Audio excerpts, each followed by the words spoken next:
Welcome to another episode of Scorched Science.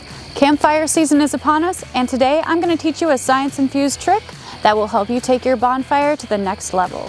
First, let's talk safety since we'll be working with chemicals and fire.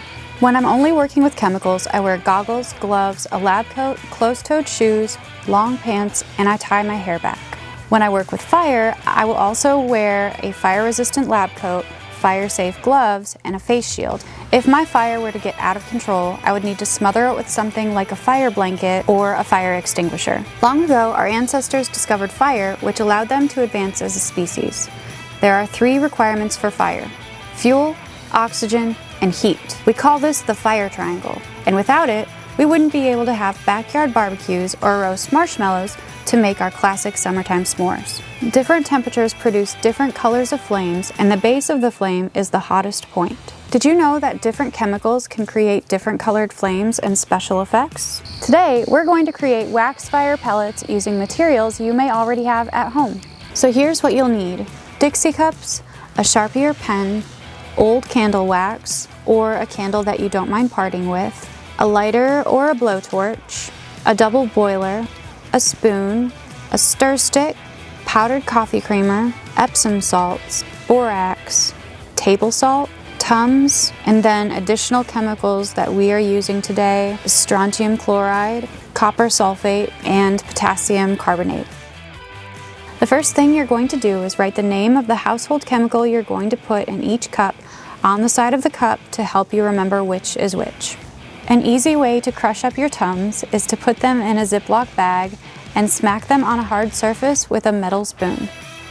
Next, pour a small amount of each chemical into its designated cup, about a teaspoon of each.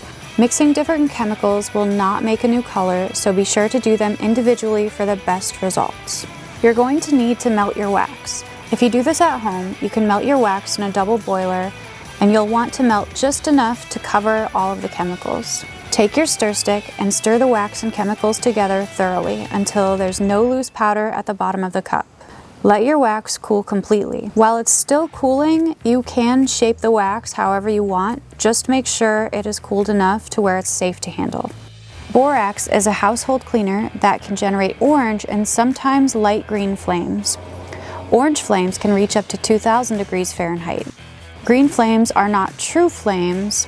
Their temperature depends on the chemical added to the fire. Powdered coffee creamer will create a deep blue with small sparkly flashes due to the magnesium in it.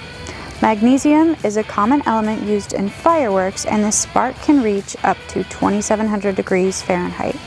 Table salt turns flames bright yellow, reaching 2,200 degrees Fahrenheit. Epsom salts, also known as magnesium sulfate, will generate a white flame that can reach 2,700 degrees Fahrenheit.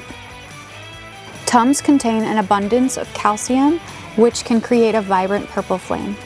You may have thought that white or blue flames were the hottest, but purple is in fact the hottest color of flame, reaching above 3,000 degrees Fahrenheit. Some other chemicals we used are copper sulfate, which generates a green flame, potassium carbonate, which generates a purple flame, and strontium chloride, which creates a bright red flame, burning at around 1,500 degrees Fahrenheit. Next time you decide to tell ghost stories over the campfire, you can throw the wax pellets onto the fire for some added special effects.